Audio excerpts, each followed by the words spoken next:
हम लोग के सामने एक नई चुनौती के रूप में एक वेरिएंट ऑफ कंसर्न ओमिक्रॉन पिछले कुछ दिनों पहले नोट किया गया था, जिसके बारे में हम आपको बताना चाहेंगे। इसमें अगर हम देखें तो हम पाते हैं कि 24 नवंबर को पहला केस ओमिक्रॉन का साउथ अफ्रीका के गौटैंग प्रोविंस में नोट किया गया था और 26 जनवरी को, यानी कि अधिक टाइम ना लेते हुए भी 26 जनवरी को WHO ने उसको वेरिएंट ऑफ कंसर्न के रूप में घोषित किया। माननीय प्रधानमंत्री जी के लेवल पर जैसे ही यह न्यूज आई, एक डिटेल्ड इसके बारे में रिव्यू किया गया। इसके इम्प्लीकेशन को एनालाइज करते हुए देश में कोविड से संबंधित क्या कार्य करें उसके संबंधित दिशा निर्देश दिए गए। साथ ही देश की travel advisory, international travel advisory को रिवाइज किया गया, जो कि 1 दिसंबर से एप्लीकेबल है।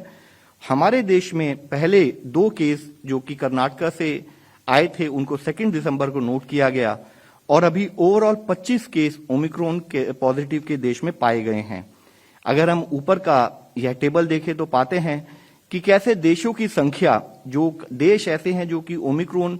जहां पर केसेस पाए जा रहे हैं, कैसे बढ़ती जा रही है। तो हम देखें कहां शुरू में 24 नवंबर में 2 देशों में केसेस पाए गए थे, उसके बाद बढ़ते बढ़ते अब 59 कंट्रीज अक्रॉस द वर्ल्ड हमने ओमिक्रॉन के केसेस को देखा है। इसी के साथ ही अगर हम इस ग्लोबल सिनेरियो को देखें तो इस 59 कंट्रीज में 2936 टोटल ओमिक्रॉन केसेस पाए जा चुके हैं। साथ ही 78,064 प्रोबेबल ओमिक्रॉन केसेस, यानी कि वह केसेस जिनका अभी भी होल जीनोम सीक्वेंसिंग सैंपलिंग चल रही है, बट हो सकता है कि वह ओमिक्रॉन पॉजिटिव हो, उस के बारे में भी अभी होल जीनोम सीक्वेंसिंग और टेस्टिंग की जा रही है।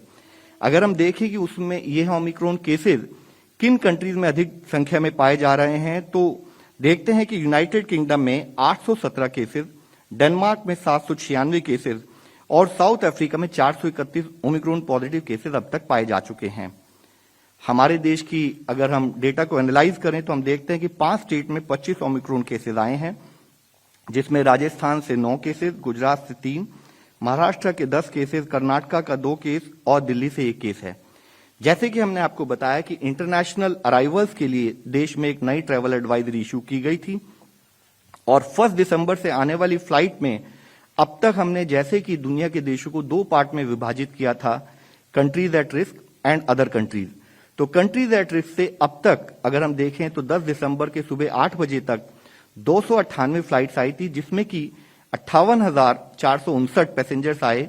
और जिनमें से 83 केसेस RT-PCR पॉजिटिव पाए गए, जिनको कि होल जीनोमिक सीक्वेंसिंग के लिए भेजा जा चुका है।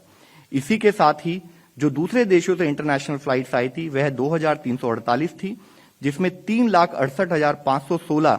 पैसेंजर्स को हमने उसमें जो आए थे, उसमें से 2% लोग जिनको कि हमने रैंडम सैंपलिंग के द्वारा टेस्ट किया, उसमें हमें 13 पॉजिटिव RT-PCR केसेस पाए गए, जिनका भी होल जीनोम सीक्वेंसिंग के द्वारा मॉनिटर किया जा रहा है। देश में ओमिक्रॉन की परिस्थिति को देखें तो टोटल 25 केसेस हैं और जो टोटल वेरिएंट देश में डिटेक्ट हुए हैं, यह संख्या उससे 0.04% से भी कम है। मुख्यतः विषय जो हम आप लोगों के सामने रखना चाहेंगे, अभी तक जो भी ओमिक्रॉन पॉजिटिव केसेस देश में डिटेक्ट किए गए हैं, उनमें मुख्यतः माइल्ड सिम्टम्स ही पाए गए हैं।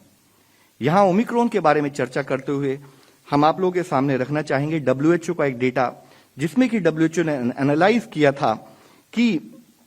कैसे अगर हम लोग वैक्सीनेशन का रेट बढ़ाएं तो जो प्रिवेंटिव मेजर्स है उनका जो फॉलोअप है फील्ड में, कम्युनिटी लेवल पर, उसमें कैसे ओवरऑल कमी नोट की जा रही है। एक यह सेल्फ कॉन्फिडेंस की, क्योंकि मैंने वैक्सीन लगवा ली है तो मुझे कोई चिंता करने की जरूरत नहीं है, इस टाइप की फीलिंग से यह देखा गया है कि जैसे जैसे इंक्रीज सोशल मोबिलिटी हुई है, adherence to community COVID appropriate behaviour, वह फील्ड में उसमें कुछ कमी WHO के लेवल पर भी नोट की गई है। WHO ने हाईलाइट किया है कि जैसे जैसे वैक्सीनेशन का रेट बढ़ रहा है, कुछ प्रांतों में उसके साथ ही जो पब्लिक हेल्थ मेजर्स हैं, यानी कि use of mask, physical distancing and hand washing approach, इसमें कमी नोट की जा रही है। जिसमें कि मुख्यतः अगर आप ग्राफ में देखें तो अगर हम देखें कि मास्क का यूज ओवरऑल जो उन्होंने एनालाइज किया है 78.4% था, वह घटते घटते 71% हो गया और फिजिकल डिस्टेंसिंग जो 68%,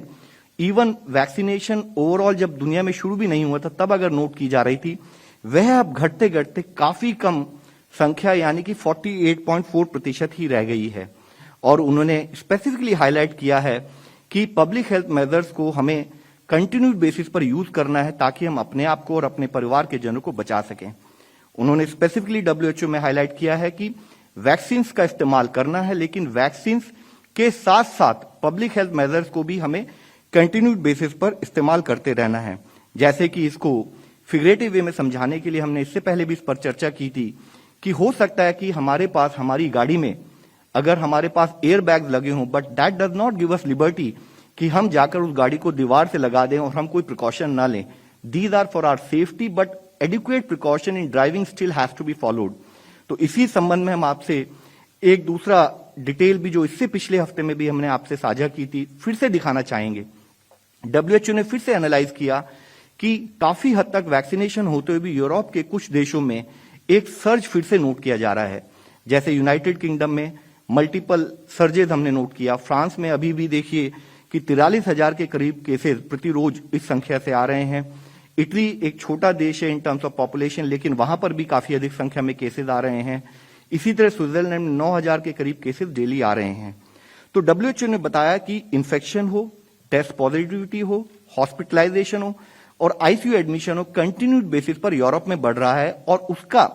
मुख्य कारण है कि जो पब्लिक हेल्थ मेजर्स हैं उसमें रिलैक्सेशन दी गई। साथ ही जब उनको इंट्रोड्यूस भी किया गया तो या तो कम पकड़ के साथ इंट्रोड्यूस किया गया या उसको धीरे से इंट्रोड्यूस किया गया, जितनी उसकी रिक्वायरमेंट थी उस लेवल पर उसको फॉलो अप फील्ड लेवल पर नहीं किया गया। इसके साथ ही वैक्सीनेशन भी एक कारण है जिसकी वजह से जो पर्टिकुलरली वल्नरेबल पॉपुलेशन में जहां वैक्सीनेशन कवरेज लो था वहां पर भी कुछ अधिक संख्या में वहां पर केस नोट किए गए हैं। यह विषय हम आपके सामने इसलिए ला रहे हैं कि कंटिन्यूड बेसिस पर टेक्निकल एडवाइस हम लोग के सामने यही आ रही है कि वैक्सीनेशन पर हमारा ध्यान बना रहे और वैक्सीनेशन के साथ साथ जो पब्लिक हेल्थ मेजर्स हैं, कोविड अप्रोप्रिएट बिहेवियर है, यानी कि use of mask, physical distancing, hand hygiene और रेस्पिरेटरी हाइजीन एक नए नॉर्मल के रूप में हम अपने जीवन में समाहित करें। जो हम लोग जैसे जब से कोविड का ओमिक्रॉन जब वेरिएंट जब से इमर्ज हुआ है तब से कंटिन्यूड बेसिस पर ऑनरेबल यूनियन हेल्थ मिनिस्टर के लेवल पर इसकी मॉनिटरिंग की जा रही है। जैसे आप सबको पता है, पहला केस 24 नवंबर को साउथ अफ्रीका में आया था और 26 नवंबर को उसको वेरिएंट ऑफ कंसर्न के रूप में डिक्लेयर किया गया था। माननीय प्रधानमंत्री जी के लेवल पर 27 नवंबर को उसके इम्प्लीकेशन को समझते हुए फील्ड पर क्या कार्य करना है वह दिशा निर्देश दिए गए थे। माननीय हेल्थ मंत्री के लेवल पर